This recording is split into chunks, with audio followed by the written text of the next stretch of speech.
story appears ordinary until you see the core side of it. And what you're looking for is the story behind the news. We bring it to you from Lagos, the commercial capital of Nigeria. Giving you all sides and political stories round the clock. Every detail from the start line to the final whistle.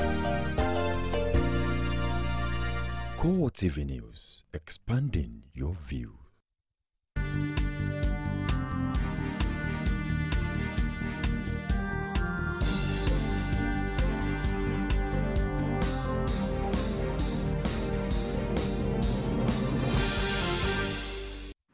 Welcome to CoreTV Primetime News. I am Nifemi Oguntoye. In our top story,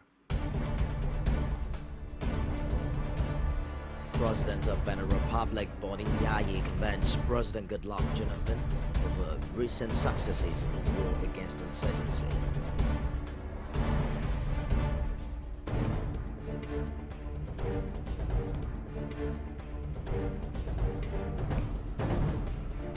Nigeria Immigration Service announces new visa policy.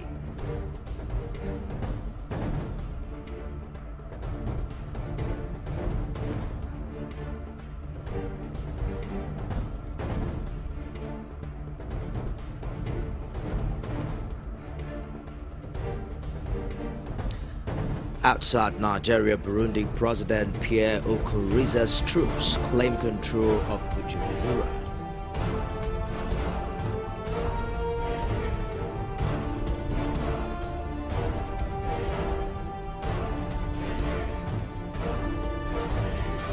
And now, the President of Benin Republic Boni Yayi has commended his Nigerian counterpart over the recent successes in the war against insurgency in the country's northeast region.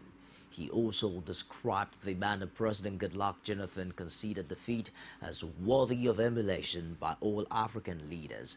President Yayi, who said this shortly after he visited President Jonathan at the presidential villa Abuja, maintained that he won't be forgotten in a hurry. He successfully managed and led Nigeria to fight Boko Haram. It was not easy.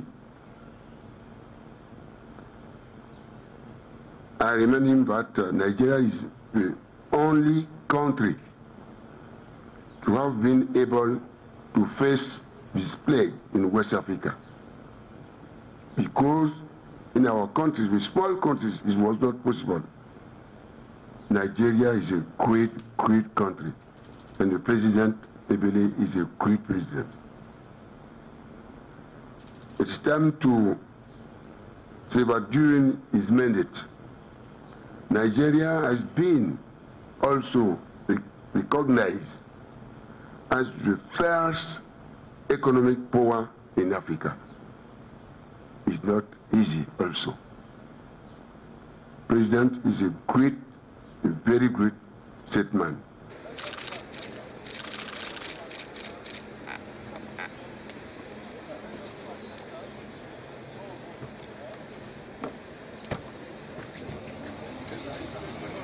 President-elect Muhammadu Buhari says the incoming government will take the issue of national security seriously, especially in the northeast. This, according to him, is because the activities of Boko Haram has affected commerce and industry locally, as well as across the border. Buhari made this known shortly after the President of Benin Republic, Boni Yayi, visited him and expressed hope that he would put his integrity and intelligence to use in the war against insurgency. Paz Samuel has more on the President Yayi's visit to the Defense House. The visit lasted barely a few minutes, but the time was enough for both leaders to discuss areas of interest to the two neighboring countries. After the closed-door session, the Beninese president told journalists that 55% of his country's population are Nigerians. This he attributed to the smooth bilateral relationship both Nigeria and Benin have built over the years. 55% of population of Benin come from Nigeria. You know, I'm at home here. So, just to remind you that my brothers, sisters of Nigeria, I have recently chosen my senior, the President Buhari, as the president in order to lead their destiny. In a few days from now, the president-elect Buhari will be sworn in as president. But President Yayi wants him to use his experience, intelligence, and integrity to pilot the affairs of the nation, especially in the fight against Boko Haram. He says if Nigeria is stable, it will enhance regional trade and commerce. And these for a reason well known to people, namely his integrity, his experience as a former head of state of a great Nigeria, and our sub-region are facing today, mainly Boko Haram issue, peace issue, the enforcement of ECOWAS issue, rebuilding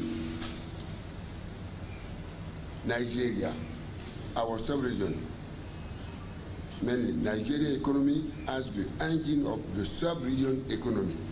For his part, the president-elect says he will do everything necessary to bring to an end the lingering insecurity, especially in the northeast. Our major problem now is security challenges in the northeast is Boko Haram. And he has voluntarily identified himself with the sub-region there of Chad Basin as being part of them in trying to stamp out the insurgency in the northeast, which Nigeria is taking the biggest punishment, so to speak, in terms of its security and how it affects commerce and industry. At the moment, the president-elect is conducting his affairs from the Defense House, which is seen as an extension of the presidential villa in Abuja. Pius Samuel, CoreTV News, Abuja. Defense headquarters says its troops has forward a plot by the terrorist group Boko Haram to use 2 female suicide bombers to cause havoc in Maiduguri. Security sources revealed that 2 female suicide bombers detonated bombs ahead of their attack on Ladi Kayamla near Maiduguri, the Borno state capital, with a plan to follow up with an attack, but were swiftly routed by the Nigerian army in the area. The military added that the attack, which was apparently diversionary with the intention of slowing down the ongoing assault on Sambisa forest, was believed to have been carried out by terrorists escaping from the destroyed camp. Director Defense Information Chris Olukolade, who confirmed the incident, however reassured that normalcy has been restored, adding that the army have conducted mop-up operation of the area. President Goodluck Jonathan signed the Administration of Criminal Justice Bill 2015 into law. The bill, which was passed by the National Assembly earlier this month, seeks to address the problem of delay in criminal trials. Presidential spokesman Ruben Abati confirmed to State House correspondents that the president signed the bill the same day he received the bill from federal lawmakers. The police authorities say 11 suspected ringleaders of cult groups in Edo State are now in custody. This comes barely 24 hours after the deployment of a special crack team by Inspector General Solomon Arase. Police spokesman Emmanuel Ojukwu described the suspects as highly placed persons who were linked to recent cult-related killings in the state. He added in a statement that a total of 56 suspected vicious cultists have been rounded up by the squad and are undergoing interrogation. But while the Chief Justice of Nigeria, Mahmoud Mohammed, is not comfortable with the rate at which petitions are sent to National Judicial Council against court rulings, Justice Mohammed noted that there are also petitions against the Supreme Court, but argued that the NJC is not a place for expressing dissatisfaction with court decisions. He said these are the swearing-in of Justice Amiru Sanusi as the 18th Justice of the Supreme Court. The Chief Justice urged the newly sworn-in judge to discharge their duties without fear or favor. As your Lordship takes the oath of office and the oath of allegiance, I urge you to be faithful to those oaths as to your personal faith. Take it as oath of fidelity and affirmation of incorruptible commitment and a promise to the Almighty to continue to dispense justice without fear or favor, affection, or ill will. Thus, you must be steadfast in the discharge of your duties, emulating the greats of this court in fostering the supremacy of the rule of law in our dear nation. I, Amir Sanusi, do solemnly swear that I will be faithful and bear true allegiance to the Federal Republic of Nigeria, that as Justice of the Supreme Court of Nigeria, I will discharge my duties and perform my functions honestly, to the best of my ability, and faithfully in accordance with the Constitution of the Federal Republic of Nigeria and the law. That I will abide by the Code of Conduct contained in the 5th Schedule to the Constitution of the Federal Republic of Nigeria. That I will not allow my personal interest to influence my official conduct or my official decisions. That I will preserve, protect, and defend the Constitution of the Federal Republic of Nigeria, so help me God. As reactions continue to trail the proposal for amendment of the Nigerian Constitution, some Nigerians say decisions taken by the government should be in the interest of Nigerians. Patience Ajiboye interviewed some residents of Lagos and their views on the Constitution amendment or implementation of confab resolution, especially as APC assumes federal office in 2 weeks. While the standoff between President Goodluck Jonathan and the legislative arm on the amendment of the Constitution remains, and with the legislative represented by Senate leader Victor Undoma Egba having recently said the courts may be visited for a resolution, some Nigerians say they would prefer the implementation of confab resolutions decided by the 6 geopolitical zones in mind. While some buttress the uncertainty of the implementation of the Constitution, even if amended, others point out reasons for an amendment. Things are not all right in the Constitution, that you should know by now. You understand? The 6 geopolitical zone, we need to amend them. It's not evenly distributed. Forget the confab, leave the confab. They're only using that to gather money. Let's amend the Constitution so that it favors even the masses. The Constitution we have as it stands is only favoring those in power. I would prefer the implementation of the confab. Why I prefer that, I believe that a lot of Nigerians from all ethnic groups came together to really look into that and have formed that, did that confab program. I want confab resolution. That one is better than constitutional amendment because most of the things, the critical things that we need in this country was mentioned that place and have been taken. This amendment of constitution, they will jump some of the constitution. Some others say the necessary steps that will be beneficial to all is all that matters. Constitution and the confab, they both meant well, but it depends on who are those implementing it. And are they implementing it with transparency or with truthfulness or to the betterment of ordinary Nigerians? The problem facing this country goes beyond the amendment of the Constitution. The issue I think we need to face from a sincere point of view is that the truth is our leaders are not sincere. Whether or not the Constitution is amended, Nigerians need policies that will favor the masses. Patience Ajiboye, CoreTV News, Lagos. The Senate has passed the 2015 budget of the Niger Delta Development Commission, NDDC. The budget of 299.5 billion naira was passed almost exactly the way it was sent to the National Assembly about a month ago by President Goodluck Jonathan. Chairman, Senate Committee on NDDC, James, presented a report that was endorsed unanimously by his colleagues. The NDDC budget has a personnel cost of 16.1 billion naira and overhead of 10.4 billion, while a large chunk of 271 billion naira is to go into project development in the Niger Delta states. A new visa policy abolishing re-entry visas to legal resident expatriates in Nigeria has been announced by the Nigerian Immigration Service. The development implies that resident expatriates in the country need not to apply through the High Commission for visas once granted entry. The service explained in a statement signed by the Assistant Controller of Immigration, A headquarters in Lagos, Mr. Nuhur Ibrahim, that the new policy approved by the Federal Executive Council would attract inflow of foreign direct investment.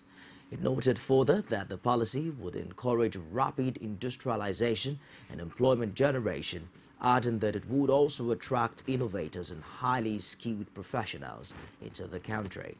Ibrahim, however, stated clearly that the newly approved policy does not affect accredited diplomats, 7 in Nigeria. Coming up on the show tonight, fire guts the Federal Secretariat in Abuja. Find out more on the story and others after this break. Introducing Smart Connect, we get plenty awoof to allow you talk, text, and browse nyafu for tin in the money. Say you know say with just 200 naira recharge card, Airtel they summer me with 200% bonus to yarn more with any network. Now you not call me your fiance. Relax. In fact, I don't buy your own address in Nigeria. As correct vessel, anytime I recharge 200 naira and above, Smart Connect they suffer me with free internet to browse. If you want to make your family follow you enjoy, buy your 4-in-1 family pack for the price of one. Oh baby. This girl too, na family and friends. No carry last though. Buy your Airtel SIM today. Airtel, the smartphone network. Welcome back. You can get details of all of our stories on any of our social media platforms. On Facebook, it's facebook.com/CoreTV News. On Twitter and those at CoreTV News NG. And we're streaming live on YouTube. It's youtube.com/CoreTV with a space and news. The All Progressives Congress, the APC, insists that the Jonathan administration is not cooperating with its transition committee, while describing Olisa Metu, spokesman of the People's Democratic Party, as a man with an incurable disdain for the truth. The party made this statement through its National Publicity Secretary, Lai Mohammed, in Abuja. The statement reads, as at May 14, 2015, just about 2 weeks to the May 29th handover date, no shred of information as to the status of government from any ministry, department, or agency of government has been given to the APC Transition Committee. The APC dared the PDP Publicity Secretary, Olisa Metu, or anyone to controvert the fact that not a line of handover note has been handed over to the Transition Committee. The party admonished the PDP spokesman to always cross-check the information available to him in order to separate rumors from fact, saying had he done that, he would not have issued the statement in which he tried to cast aspersion on the APC by accusing it of fabricated lies over the issue of the Jonathan administration's non-cooperation with the APC Transition Committee. Amid a fire outbreak on Thursday threw the Federal Secretariat in Abuja into confusion. Eyewitnesses say the fire started at about 1:35 p.m. on the 5th floor of the building housing the Education Ministry. CoreTV's crew on arrival at the scene noticed a large crowd of mainly civil servants who had rushed out of the complex. The spokesman of the Federal Fire Service told journalists that the fire had been contained and the affected building evacuated. The fire service responded promptly and massively as well with all this number of trucks. Thirdly, I interviewed the DPO in charge of this operation here today and the fire chief in charge of today's operation as well here. And they both assured that there's no cause for alarm and that they've identified the point where the fire started and that they're working on it. What I suspect is electrical. No, the fire would have been easier to fight. I didn't mean that all the risers are working. the riser, there is no water in the riser. Because in a high-rise building like this, the building is supposed to fight fire on its own. You don't need to even roll hose, to the last floor. But if the riser is working, it's just a matter of coupling your hoses, delivery hoses, and you fight the fire there. This thing will have been off since.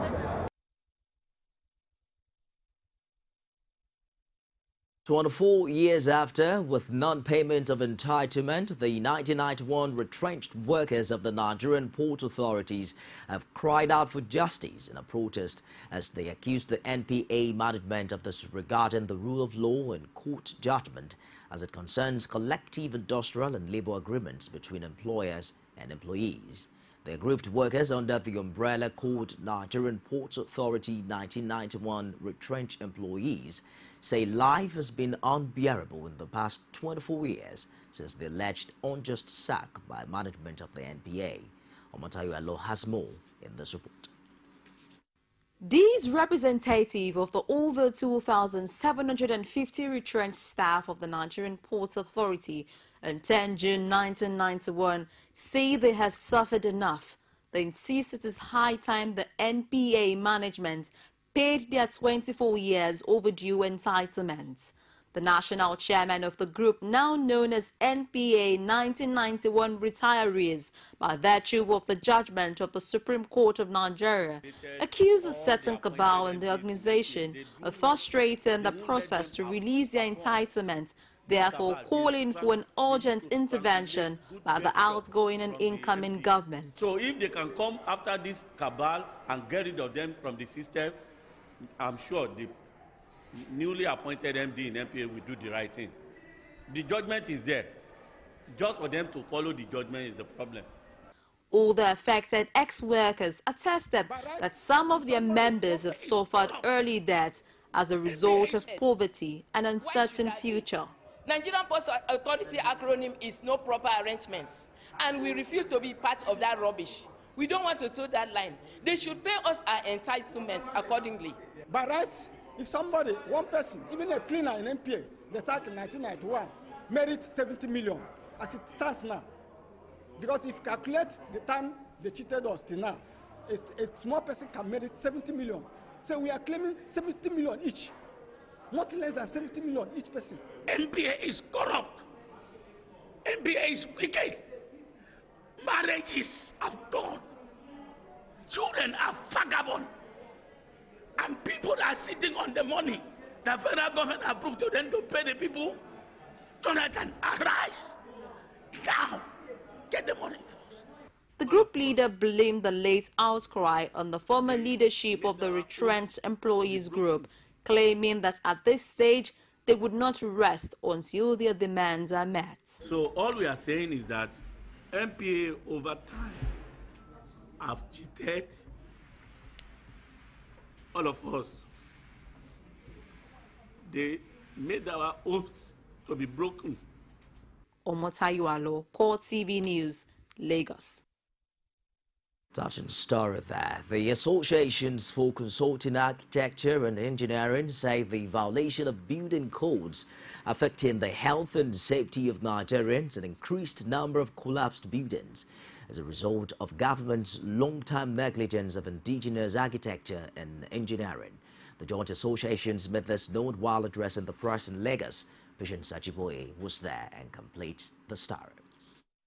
With the recent influx of foreign engineering and architectural companies into Nigeria, which has ultimately become the trend in construction of large projects in the country, the associations for consulting engineering and architecture say it is high time the trend ends, as it has not only added to the increasing rate of unemployment in the country, but has retarded the growth of indigenous practice, which used to thrive in the 60s and 70s.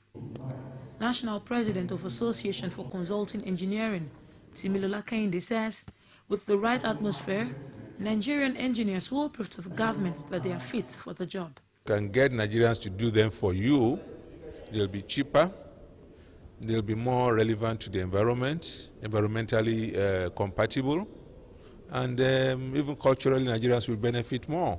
Honorary Secretary of ACAN, Ekaite Basifuge, claims the Nigerian educational system shares part of the blame for churning out half-baked graduates. She, however, insists that with more passion for societal development, indigenous engineering and architecture will thrive in Nigeria. We are all here to make a difference, not just to make a living. Anybody can make a living, So for young people, I think it's about awareness and knowing what is important and what will endure at the end of the day. On his part, National President of ACAN, Omotayo Babalakin, advises that rather than endangering lives of Nigerians by contracting building plans to unlicensed and unregistered architects, the association should be duly contacted. You don't just come from a foreigner and come and just get a job. You have to collaborate with a Nigerian consultant or a Nigerian architect or an engineer with a certain level of percentage sharing. Most of the time, the Nigerian consultants will take the leadership role. The associations therefore urge President-elect Muhammadu Buhari to revive and ensure the sustenance of both practices through local patronage. Patience Ajiboye, CoreTV News, Lagos. Lagos State Governor Babatunde Fashola has appealed to tradesmen and artisans in the state to learn better ways of organizing their businesses in order to prevent foreigners from taking over their jobs. Fashola made the appeal at the 6th Tradesmen and Artisans Week celebration. Abiola Oluwole has more. Details report as presented from our studios. It's a Lagos State tradition where Governor Fashola interacts with artisans and tradesmen in the state. This year's event featured the graduation of 2,000 government-sponsored and retrained artisans. Addressing the artisans and tradesmen drawn from all local governments in the state, Governor Fashola reveals the aim of retraining the artisans is to upgrade their understanding of the trade and catch up with modern trends and technology in their business. He, however, enjoined them to put what they learn in the course of their training into action. We can only train you. How well you can put your skill to use is now a matter of self-development. How much time do you spend practicing your skill? While appreciating the government's effort, the President's Council of Tradesmen and Artisans, Bola Sanusi, says the training is having positive impacts on their members. Continued training of our members has impacted positively on their productivity and level of patronage. The event came to climax with presentation of award to deserving artisans. Reacting to the yet unsolved cases of kidnapping in Ekiti State and the reports of new ones, the Nigeria Medical Association Ekiti State chapter has threatened to withdraw total service from various hospitals in the state.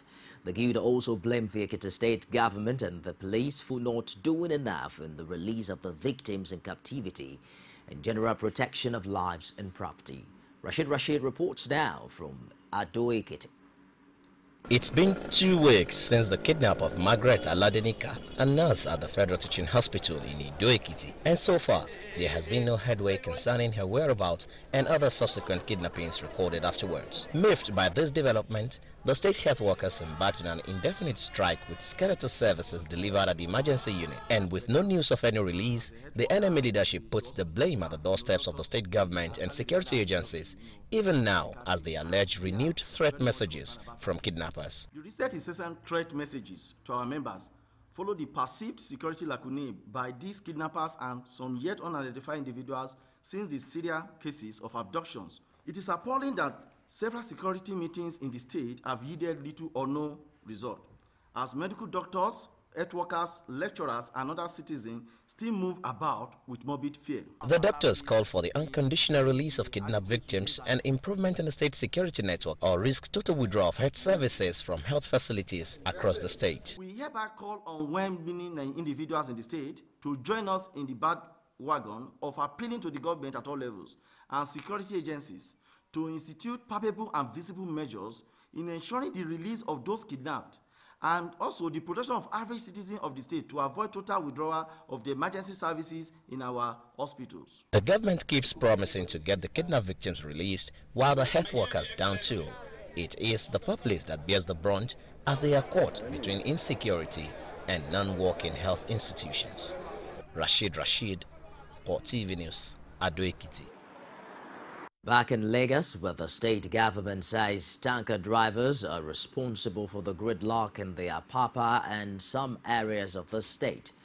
It therefore issued a 48-hour ultimatum to the tankers parked within 300 meters of fuel depots in the state to be removed from Lagos until fuel was available for loading. The government noted that hundreds of tankers had been parked on the Eko Bridge down to Apapa and around the Mile 2 end of the Oshodi-Apapa Expressway, queuing to load unavailable fuel, adding that commuters in the areas had been spending an average of 6 hours daily in the gridlock. The decision to ask tanker drivers to stay away was taken after a meeting among the Lagos State Government, the National Union of Petroleum and Natural Gas Workers, the petroleum tankers drivers and other stakeholder unions in Alausa Ikeja on Wednesday. The Commissioner for Transportation, Kayode Okwefa, said the meeting agreed that 48 hours should be given to tanker drivers queuing between 200 and 300 meters to fuel depots to leave Lagos pending the availability of the commodity. The Commissioner appealed to NUPANG, PTD and NATO to ensure that the agreement reached was not breached, saying that by Friday afternoon, the government would move into the area to begin enforcement. We'll take a short break now and be back with BizNet, sports and stories outside Nigeria. To go away. Every day, every hour, and every minute, news break in Nigeria. Things happen so fast, it's most times difficult to track and comprehend them. But that's what we do right here on Digi360. 2015, would you want to come back again? It's like asking Jesus Christ if he knew he was going to die, will you want to come back as the savior of the world again? We do not just help you track the stories, we break them down, explore all the angles, analyze the issues so that you can fully comprehend the stories and use them to make the right decisions.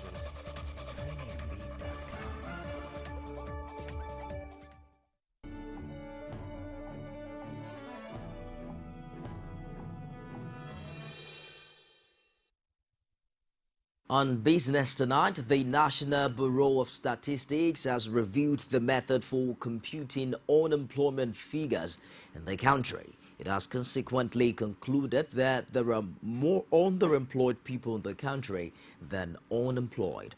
The Statistician General of the Federation, Yabi Kale, disclosed this in Abuja at the presentation of the revised definition and methodology for computing unemployment statistics in the country.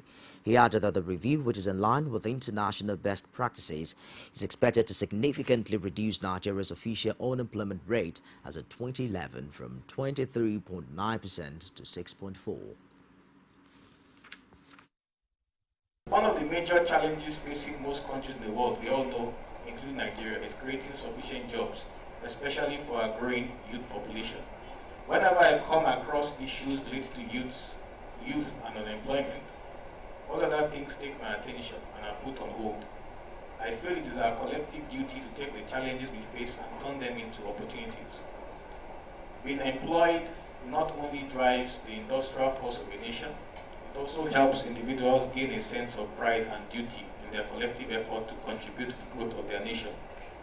On the other hand, it is widely accepted that unemployment or underemployment in all its forms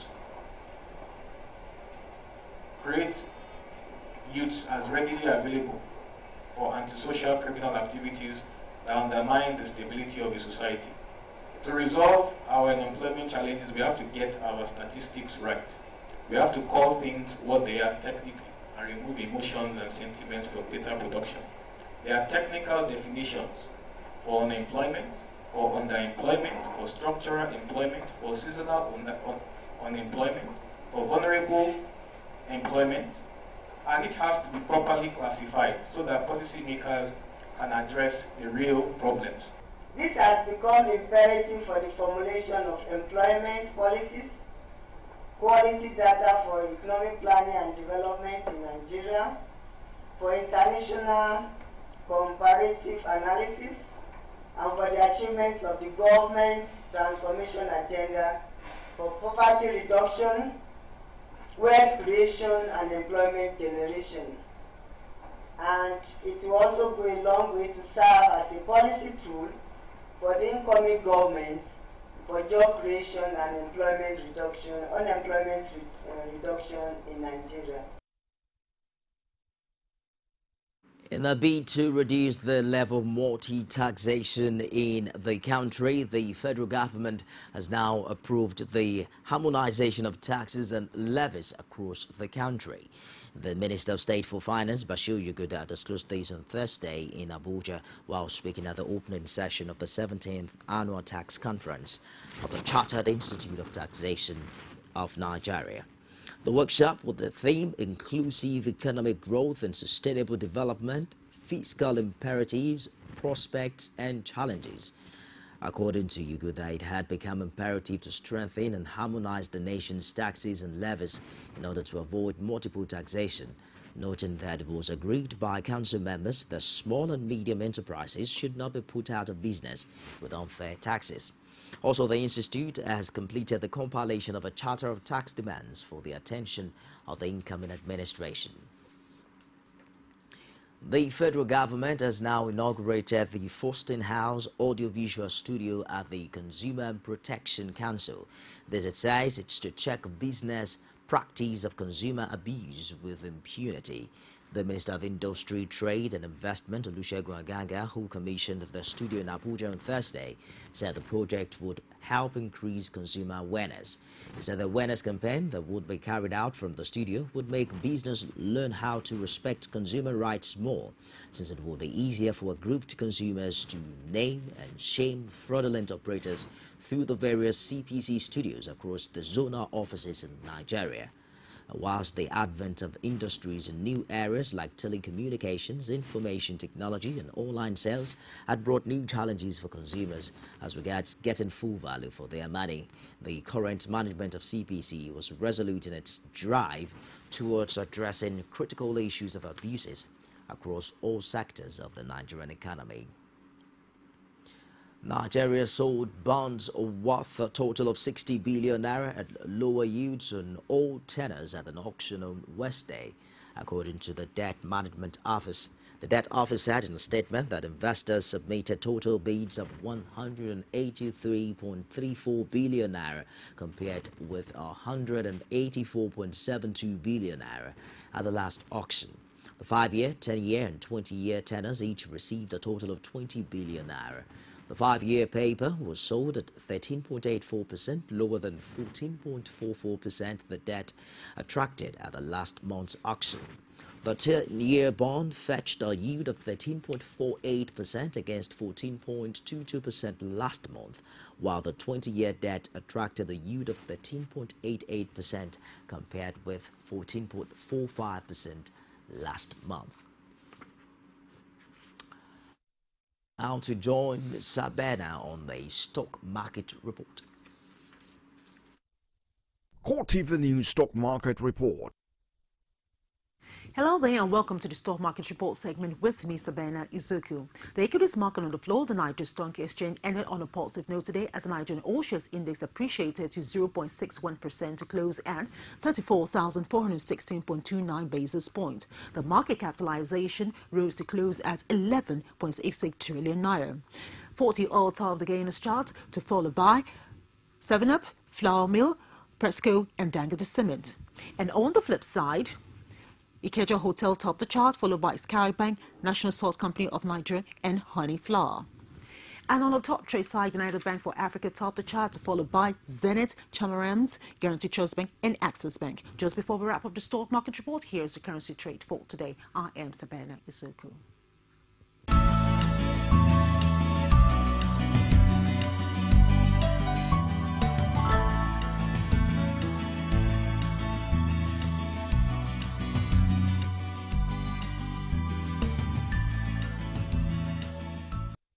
CoreTV News Stock Market Report.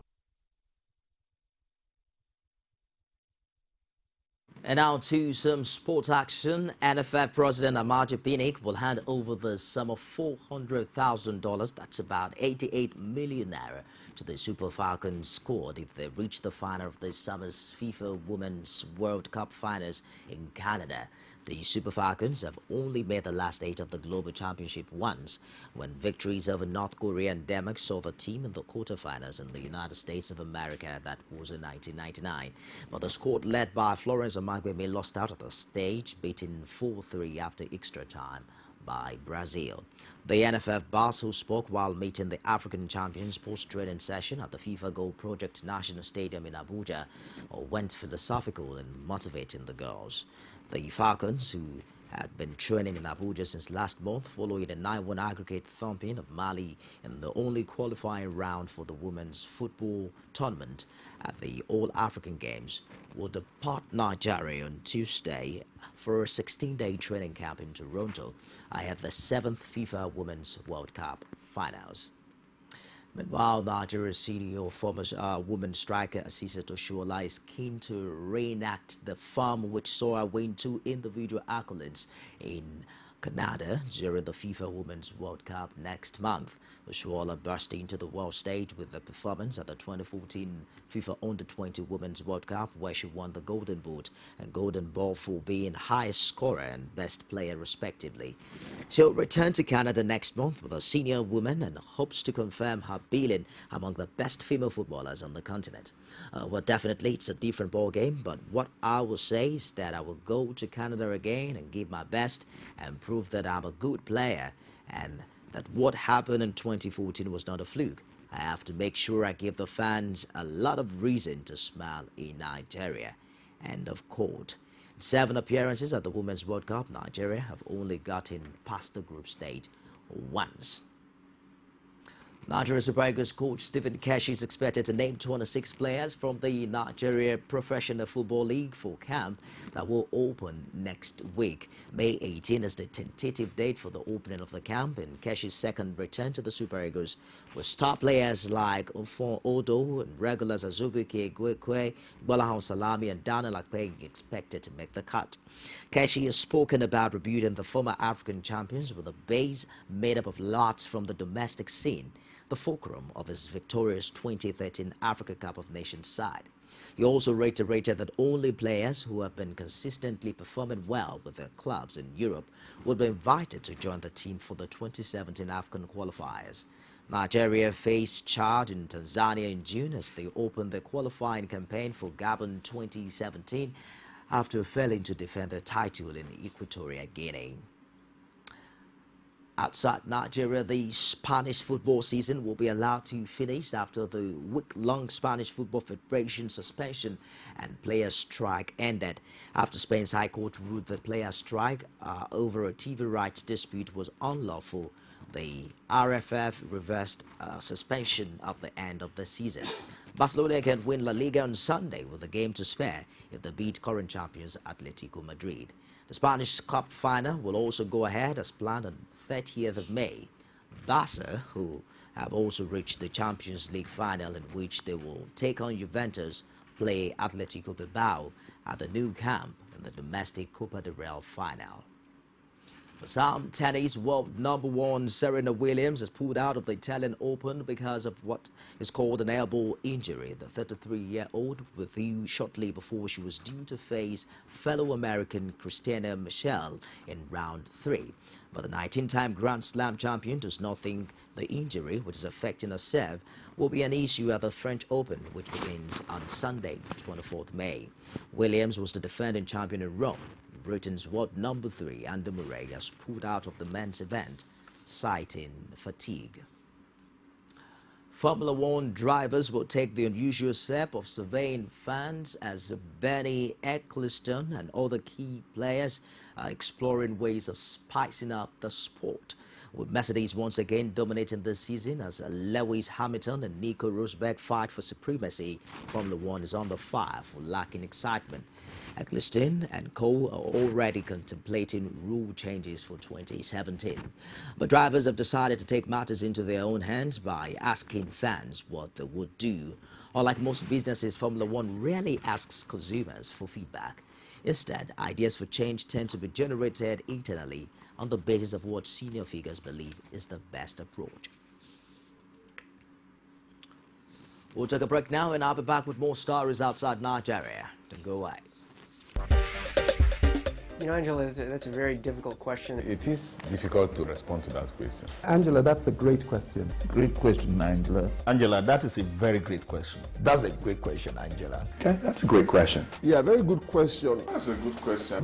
That's a good question. That's an interesting question. This is an interesting question you pose. 60 Minutes with Angela. Again, answers to every question you always wanted to ask. Welcome back. We'll start in Burundi, where President Pierre Nkurunziza has returned to the country, and his troops say they are in control of key locations a day after a coup attempt. Nkurunziza announced his return on the Burundi presidency Twitter site. There were earlier fierce clashes in Bujumbura, particularly at the state radio office, but they are now said to have subsided. 5 soldiers are reported killed. Nkurunziza had been in Tanzania when the coup began on Wednesday. There's been no new statement from the general who announced the coup. Protests began in Burundi on 26 April when President Nkurunziza revealed he was seeking a third term, a move his opponents say was unconstitutional. The coup was launched by Major General Godfrey Niyombare, a former ally of the president, on Wednesday after Nkurunziza traveled to Dar es Salaam, Tanzania's largest city, to attend a summit on the crisis. Myanmar migrants on the boat stranded for a week in the Andaman Sea will, with no food or water, say 10 people have died, while some are resorting to drinking urine. The fishing boat, carrying about 350 people of the Muslim Rohingya minority, has been refused entry to Thailand. Indonesia, Malaysia and Thailand have been turning away migrant boats. Several thousand people are still believed to be stuck in boats off the coast of Thailand and Malaysia. Most are Rohingya Muslims who cannot get back to Myanmar, also known as Burma, where they are not recognized as citizens of the country and are regularly persecuted. The migrants, including 50 women and 84 children, said they'd been at sea for 3 months. The situation became critical when their crew abandoned them without a working engine 6 days ago, anchored near the Thai-Malaysian border. On Wednesday night, Thai fishing boats found the boat and was towed into Malaysian waters. A Thai Navy colonel told him the migrants had intended to reach Malaysia and Thailand and would give them food, water and medical attention and let them go on their way. The migrants said they are rejected again and they are effectively in a tug-of-war between the countries. To end CoreTV Primetime News tonight, a recap of our top stars. We reported that the President of the Republic, Boni Yayi, has commended President Goodluck Jonathan over the recent successes in the war against insurgency.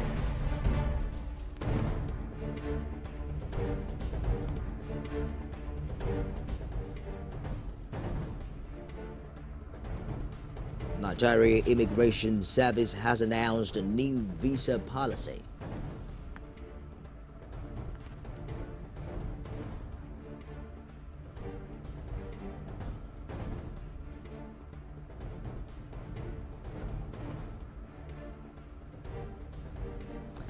And fire has gutted sections of the Federal Secretariat in Abuja.